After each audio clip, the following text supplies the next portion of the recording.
ini saya akan memberikan contoh koloid. Tetapi sebelum itu, mari kita cari tahu dulu apa sih itu sistem koloid. Sistem koloid adalah suatu campuran heterogen antara dua zat atau lebih, di mana partikel-partikel zat yang merupakan fase terdispersi tersebut merata dalam zat lain, atau medium pendispersi. Koloid tergolong sistem dua fase, yaitu fase terdispersi adalah zat yang tersebar secara merata dalam medium zat lain.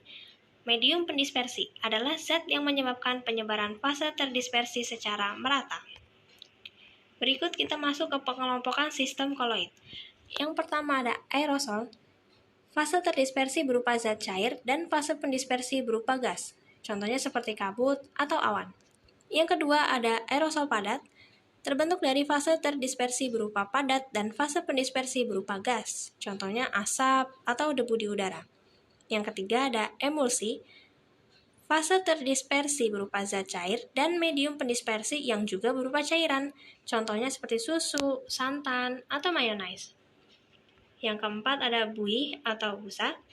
Terbentuk dari fase terdispersi berupa gas dan medium pendispersi berupa zat cair. Contohnya busa sabun. Yang kelima ada sol. Terbentuk dari fase terdispersi berupa zat padat dan fase pendispersi berupa cairan. Contohnya seperti sol emas, tinta, agar-agar, atau cat. Yang keenam ada busa padat. Terbentuk dari fase terdispersi berupa gas dan medium pendispersinya berupa zat padat. Contohnya karet busa atau batu apung. Yang ketujuh ada emulsi padat.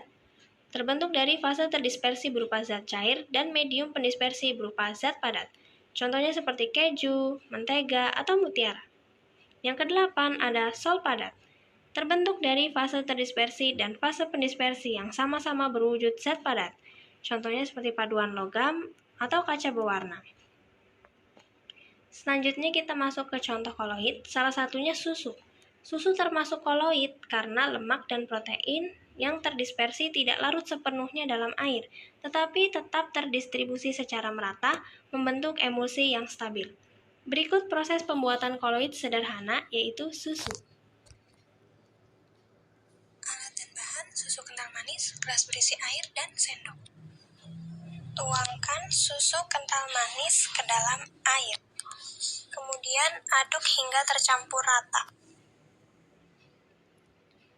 Susu termasuk koloid emulsi, karena zat fase terdispersi dan zat pendispersi berfase cair, susu sebagai fase terdispersi dan air sebagai fase pendispersi.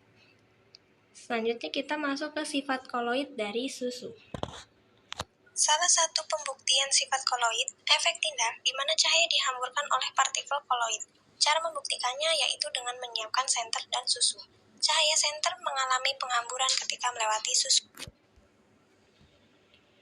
Jadi kesimpulannya adalah, susu adalah contoh koloid emulsi yang penting dalam kehidupan sehari-hari dengan sifat khas yang mempengaruhi tekstur dan kualitasnya.